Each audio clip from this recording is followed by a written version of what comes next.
জয়তে মই আজি সকলো লোকে আমাৰ ধাৰণা তৰফৰ পৰা সেৱা আৰু শ্ৰদ্ধা নিবেদন কৰিছো।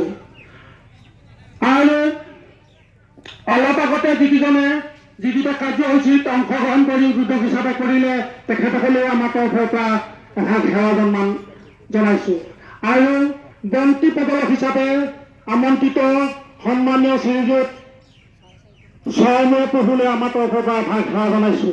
আৰু আজি এই বৃক্ষৰোপণ কাৰ্যসূচীত ভাগ ল'বলৈ অহা সন্মানীয় শ্ৰীযুত নবীন দত্তদেৱ, সন্মানীয় শ্ৰীযুত মলেশ্বৰ বৰুৱাদেৱ, শ্ৰীযুত শিৱপ্ৰসাদ সন্দিকৈ, শ্ৰীযুত ভূপেন ফুকন, শ্ৰীযুত বলু ৰাজুৱাদেৱ, শ্ৰীযুত হৰিধন দত্ত, শ্ৰীযুত দিলীপ বৰা, শ্ৰীযুত ৰেৱ দত্ত আৰু শ্ৰীযুত তিলেশ্বৰ হাজৰিকাদেৱলৈও আমাৰ তৰফৰ পৰা সেৱা আৰু শ্ৰদ্ধা নিবেদন কৰিছো।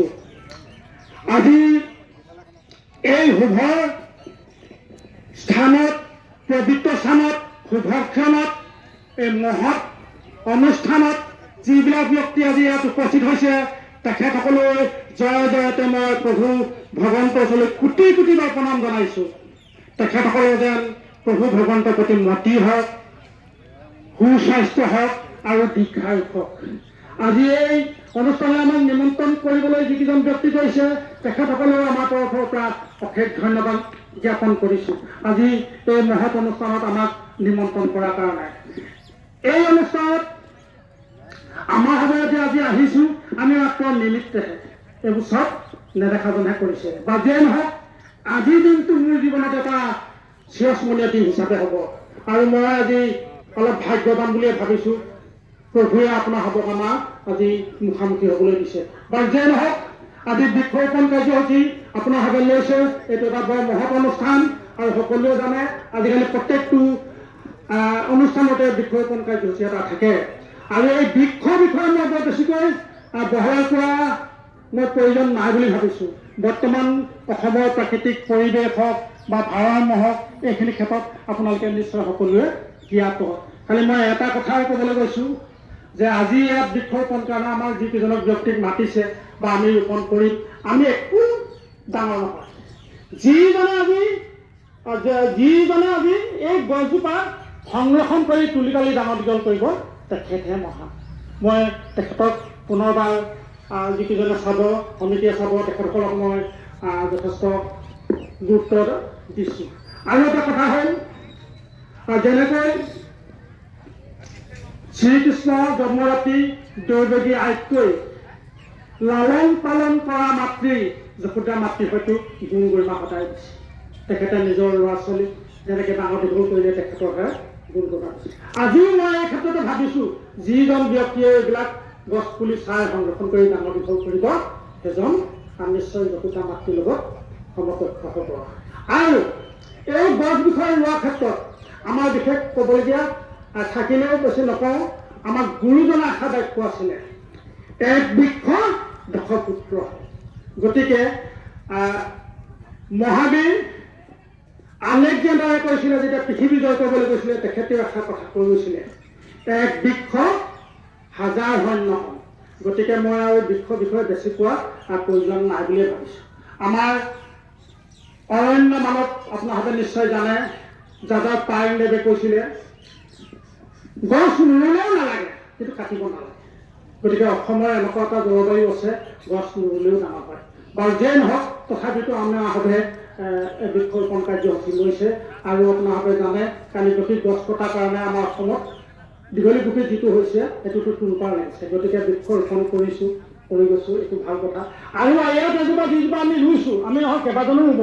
আজি ইয়াত এজোপা বকুল গছ হওক মেহেকনি বাগিকেইজন যি কিছু নহওক লাগে এই গছজোপা এটা সাক্ষী হৈ ৰ'ব যে ৰাস পাতোতে এইজোপা ৰুইছে আৰু ইমান ডাঙৰ হৈছে। আৰু আমাৰ সমিতি নালাগে অন্য কেইবাজনো ব্যক্তি ইয়াত মনত ৰখা উচিত।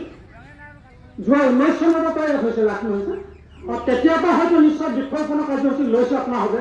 সেই আগতে গছবিলাক আছে নাই এই কথাটো যদি মনত পেলায় মনত ৰাখে নিশ্চয় গছ থাকিব আৰু এটা সাক্ষী হৈ ৰ'ব। সেইকাৰণে স্থায়ী গছ এজোপা কথা ভাবিলোঁ। আমি আশা ৰাখি ঘৰৰ ফালৰ পৰা বকুল পুলি এটা আনিছোঁ। ভগৱন্ত নামত যেতিয়া ৰোৱা হ'ব, সমূহ ভকত বৈষ্ণৱ যেতিয়া সাক্ষী হৈ যাব, নিশ্চয় গছ ডাঙৰ হ'ব। ভগৱানে ইচ্ছা নকৰিলে পাত এখিলাও নলৰে। সেইকাৰণে ভগৱানৰ নামত কৈছোঁ, নিশ্চয় ডাঙৰ হ'ব।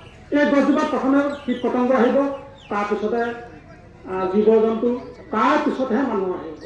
আৰু গছ যেনেকৈ ডাঙৰ হ'ব, লহপহকৈ ডাঙৰ হ'ব। আমি আশা ৰাখিছোঁ নাজিৰাবাসী অৰ্থাৎ নাজিৰা পঞ্চায়ত অন্তৰ্গত যিমানবিলাক গাঁও আছে, যিমানবিলাক আমাৰ ব্যক্তি আছে, সকলো গছ ডাঙৰ হোৱাৰ নিচিনাকৈ ঘৰ, গাঁও, সমাজ দিনে দিনে উন্নতি হ'ব বুলি মই আশা ৰাখিছোঁ গছৰ লগত। আৰু এষাৰ কথা কৈছোঁ, আমাৰ নৱপ্ৰজন্মৰ কাৰণে আমি নৱপ্ৰজন্মক গছৰ বিষয়েখিনি চিনাকি কৰি দিব লাগে। আমাৰ যিবিলাক থলুৱা গছ, থলুৱা গছ আমি বহুতে চিনি নাপাওঁ। বহুত গছ আছে, বহুতো উপকাৰী গুণ আছে, ঔষধি গুণ আছে, সেইখিনি নালাগে গছৰ নাম ক'ব লাগে। আমি সময় নাজানো। মই আজি এষাৰ ঘোষণা কৰিছোঁ ইয়াত, আমাৰ অসমীয়া বিহুত কথা এষাৰ আছে, চতে গৈ গৈ বহাগী পালে ফুলিলে ভেবেলী লতা। মই কিন্তু আজিলৈকে ভেবেলী লতাটো চিনি নাপাওঁ। যদি আপোনালোকে কোনোবাই চিনি পায়, নিশ্চয় আমাক দেখুৱাই দিব। সেইষাৰ কথাও আমি অসমীয়া হিচাপে জনাটো আমাৰ অতি প্ৰয়োজন ধৰিব। আৰু এষাৰ কথা আছে, বিহুতে গাই থাকক কি মৰুৱা কাঠৰে জতৰ। মৰুৱা কাঠনো কি মই আজিলৈকে চিনি নাপাওঁ, কিন্তু অভিজ্ঞ ব্যক্তিসকলে যদি জানে দেখুৱাব। আপোনালোককো কৈছোঁ, বৃদ্ধ ভালেকেইজন আছে, বহুত উদ্ভিদ গছ গছনি চিনি পায়, তেখেতসকলে নতুন প্ৰজন্মক দেখুৱাব বুলি ভাবিছোঁ। আৰু এষাৰ কথা ক'বলৈ গৈছোঁ, এই বৃক্ষৰ ক্ষেত্ৰত মই ঘৰুৱা কথাষাৰো টানি লৈ আহিছোঁ। বৃক্ষৰোপণ এই অনুষ্ঠানবিলাক লৈয়ে আপোনালোকে বেয়া নাপাব, মই মোৰ নিজৰ এইটো ক'বলৈ যোৱা নাই। মোৰ ছোৱালী দুজনী, মই প্ৰত্যেক ছোৱালীজনীৰ জন্মদিনতে মই গছ ৰুওঁ। ঘৰৰ বাৰীত ৰুওঁ। ঘৰৰ বাৰীত যদি মই নাথাকে, ক'ৰবাত ৰাজহুৱা অনুষ্ঠানত যদি নাথাকে, মই চৰকাৰী ৰাস্তাৰ ওচৰতে ৰুওঁ। আৰু আমি এজন দুৰ্ভগীয়া অসুখীয়া মানুহ। মই 2005 চনৰ পৰা ৰাজহুৱা অনুষ্ঠানত বৃক্ষৰোপণ কৰি আছোঁ। নাজানো আৰু কিমান দিন পাৰোঁ। আপোনাৰ ওচৰৰ পৰা আশীৰ্বাদ বিচাৰিছোঁ, সেৱা বিচাৰিছোঁ। যিদিনালৈকে মোৰ দেহা ভালে থাকিব, শক্তি থাকিব, মই সিমান দিনলৈকে